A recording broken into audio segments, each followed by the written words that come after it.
Good evening, students.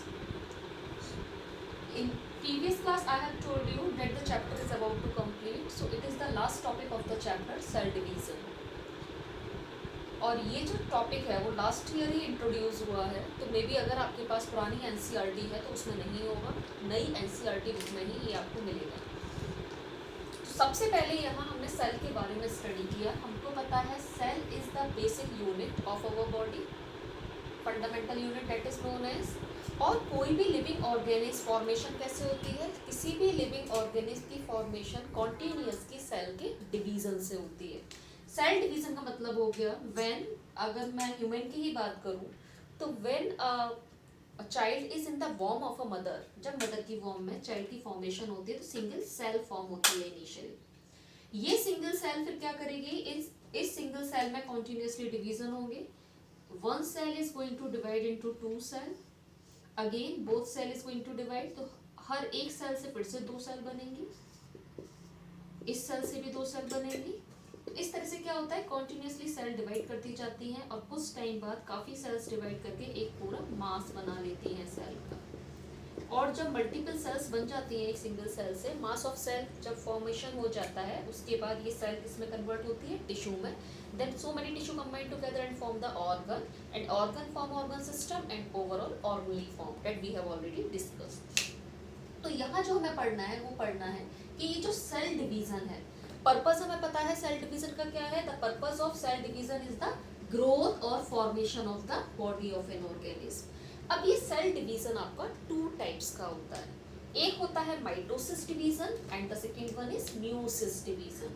सो cell division आप क्या लिखोगे? द सेल डिवीजन क्या है? The process of continuous dividing a division of the cell and formation of whole body of an organism after the differentiation of the cell. Finally, cell division two types का होता है आपका। एक होता है mitosis division and another one is the meiosis। बहुत ज़्यादा detail में नहीं है अभी आपके, पर थोड़ा सा आपका सरफेसली इन टॉपिक्स को हमें डिस्कस करना है। तो one division is mitotic and another one is meiosis division। Division start करने से पहले आपको एक और चीज बता रही हूँ, हमारी बॉडी में टू टाइप्स की सेल्स होती है। एक होती है वेजिटेटिव सेल्स और दूसरी हमारे बॉडी में होती है जर्म सेल्स। कौन कौन सी सेल्स होती हैं? वेजिटेटिव सेल्स और जर्म सेल्स। वेजिटेटिव सेल्स को हम सोमैटिक सेल्स भी बोलते हैं, somatic cells, and the second category is germ cells. तो ये जो सोमेटिक सेल्स हैं, सोमेटिक सेल में कॉन्टिन्यूस डिवीजन होने से बॉडी की ग्रोथ होती है, डेवलपमेंट होता है बॉडी का। What it means, somatic cells continuously divide होती हैं और आपके ऑर्गन फॉर्मेशन करती हैं और आपकी बॉडी बिल्ड करती हैं। लेकिन जो जर्म सेल्स हैं, जर्म सेल्स का फंक्शन एक ही होता है, they divide and form the gametes. ये क्या करेंगे? डिवाइड होंगे और गैमीट्स की फॉर्मेशन करेंगे। गैमीट्स का मतलब होता है आपकी सेक्स सेल्स, ऐसी सेल्स जो रिप्रोडक्शन में हेल्पफुल होती हैं। तो गैमीट फॉर्मेशन में जो सेल्स पार्टिसिपेट करती हैं उनको हम जर्म सेल्स बोलते हैं। जो बॉडी की ग्रोथ और डेवलपमेंट में हेल्पफुल होती हैं वो होती हैं सोमेटिक सेल्स। तो जब हम माइटोसिस डिवीजन की बात करेंगे, पहला पॉइंट जो आपको याद रखना है वो याद रखना है, mitosis division takes place in somatic cells only. ये जर्म सेल्स में भी होता है, लेकिन अभी 9th स्टैंडर्ड के अकॉर्डिंग आपको केवल इतना याद रखना है, mitosis division takes place in somatic cells and meiosis division takes place in germ cells. What it mean, जब भी आपके गैमीट्स की फॉर्मेशन होगी तो गैमीट फॉर्मेशन किसके थ्रू होगी? With the help of meiosis division. तो पहला डिफरेंस आपको याद रखना है, that in somatic cells mitosis division takes place and in germ cells meiosis division takes place. फिर से सुन लीजिए, सोमेटिक सेल्स बॉडी की वो सेल होती हैं जो कॉन्टिन्यूसली डिवाइड होकर बॉडी फॉर्मेशन कर रही हैं। जर्म सेल्स वो सेल होती हैं बॉडी की जो गैमीट फॉर्मेशन करती हैं, जो रिप्रोडक्शन में पार्टिसिपेट करती हैं। सेकेंड जो डिफरेंस है माइटोसिस डिवीजन का, आपको याद रखना है, माइटोसिस डिवीजन में आपका एक सेल डिवाइड होके टू डॉटर सेल बनाती है। What it mean, in mitosis division one cell divide into two daughter cells। आपको लिख लेना है, one cell divide into two daughter cells। लेकिन म्यूसिस डिवीजन में एक सेल डिवाइड होके 4 डॉटर सेल्स बनाती है. In meiosis division what happened, one parental cell divide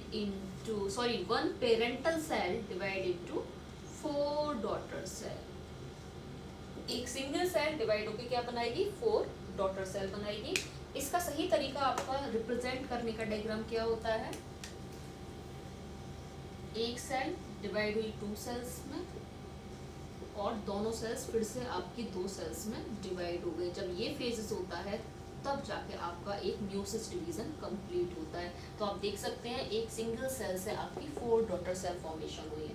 तो आपको याद रखना है, in mitosis division 1 cell divide and form 2 daughter cells, and in meiosis division 1 cell divide and form the 4 daughter cells. एक और point आप यहाँ पे याद रखोगे, जो माइटोसिस डिवीजन है इसमें डीएनए कंटेंट जो होता है, या आप कह सकते हैं नंबर ऑफ क्रोमोसोम्स. हमें पता है जेनेटिक मटेरियल जो होता है हमारी सेल में वो क्या होता है, दैट इज द क्रोमोसोम और डीएनए. तो माइटोसिस के केस में number of chromosome daughter cell में सेम रहते हैं as the parental cell. Parental cell उस सेल को कहते हैं जो नई सेल को अराइज करेंगे, क्योंकि ये क्या हो गया, पेरेंट हो गया इन डॉटर सेल्स का.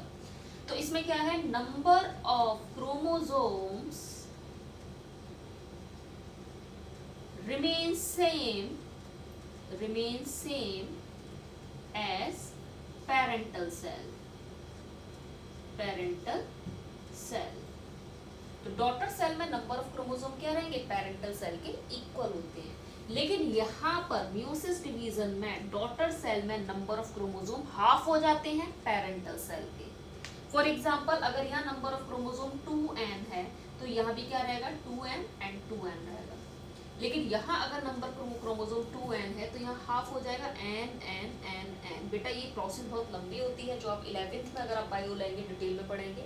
यहाँ केवल आपको इतना याद रखना है, that in mitosis division number of chromosome remains same as parental cell, but in meiosis division number of chromosome become half as the parental cell. So these are the 3 basic difference between the mitosis and meiosis division जो आपको याद रखने हैं.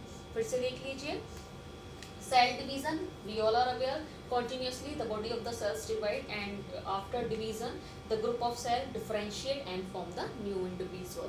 So this division is of 2 types, mitosis as well as meiosis division. Mitosis division takes place in the somatic cell and meiosis division always takes place in the germ cells. In mitosis division a single cell is going to divide into 2 daughter cell, but in meiosis division 1 cell is going to divide into 4 daughter cell. Third point, number of chromosome remains same in daughter cell as the parental cell, but in meiosis division the number of chromosome become half of the parental cell. So now the chapter has been completed. You will have to do your NCERT question answers, in text questions answer, and up to tomorrow I will send the assignment related to this chapter. So when you will complete your work, you will send me on WhatsApp group.